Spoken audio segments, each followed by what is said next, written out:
નમસ્કાર ખેડૂત મિત્રો, તમારું સ્વાગત છે અમારી વીટી ખેડૂત મિત્રોની ચેનલમાં। તો આજના આ વિડીયોમાં આપણે વરિયાળીના ભાવ અંગેની સંપૂર્ણ માહિતી મેળવશું, જેમાં વરિયાળીમાં શું સ્થિતિ છે, ભાવ કેવા જોવા મળી શકે તેવી ધારણાઓ છે, તે સંપૂર્ણ માહિતી મેળવતા પહેલા ખાસ કરી ચેનલમાં નવા આવ્યા હોય ને દરરોજના તાજા વરિયાળી કે અન્ય કોઈ પણ પાકના ભાવ જાણવા માટે ચેનલને સબસ્ક્રાઇબ કરી નાખજો।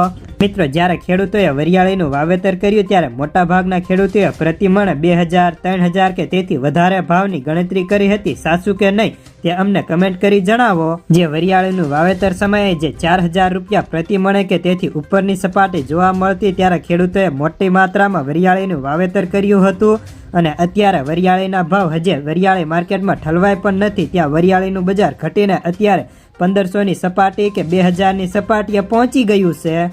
તો મિત્રો, વરિયાળી અને જીરું બંને એકબીજા સાથે સંકળાયેલા છે ને બંનેમાં ગયા વર્ષે ઊંચા બજાર બાદ આ વર્ષે મોટી માત્રામાં વાવેતર થયું હતું। જેમાં વરિયાળીની વાત કરીએ તો ચાલુ સિઝનમાં આજે 1.33 લાખ હેક્ટરની અંદર વાવેતર નોંધાયું હતું, જે ગઈ સિઝનમાં 50,000 હેક્ટરની આસપાસ હતું। ગત સિઝનની સરખામણીએ આ વર્ષે બમણાથી પણ બમણું વાવેતર નોંધાયું છે, જેમાં સુરેન્દ્રનગર, મોરબી, કચ્છ, મહેસાણા, બનાસકાંઠા અને પાટણ આ પણ સારા એવા પ્રમાણમાં વાવેતર કરતા હોય છે। ત્યારે ખેડૂતો વારંવાર બજાર કેવું રહેશે તેવા પ્રશ્ન કરી રહ્યા છે। તો મિત્રો, આ વખતે વરિયાળીના ભાવમાં ખૂબ જ ઊંચું જાય તેવી શક્યતાઓ નથી। ભાવ 1500 થી 2000ની વચ્ચે કે 2100-2200 જોવા મળે। તે ઉપરાંત ઉતારાની વાત કરીએ તો હાલ જે આગેતરી વરિયાળી છે તેમાં સંખલી અને ગુંદરના ખૂબ જ મોટા પ્રશ્નો છે, જેના કારણે ઉતારામાં કાપ આવે તેવી પણ ધારણા છે।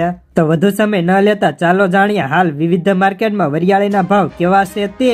રાજકોટ 1200 થી 1250, વાંકાનેર 1601 થી 1602, પાટણ 1650 થી 2200, પાલનપુર 1650 થી 5000, હળવદ 1400 થી 1670, ઊંઝા 1350 થી 6551, કપડવંશ 1000 થી 2100, સતલાસણા 1400 થી 5400, એકબલગઢ 1900 થી 4880 રૂપિયા,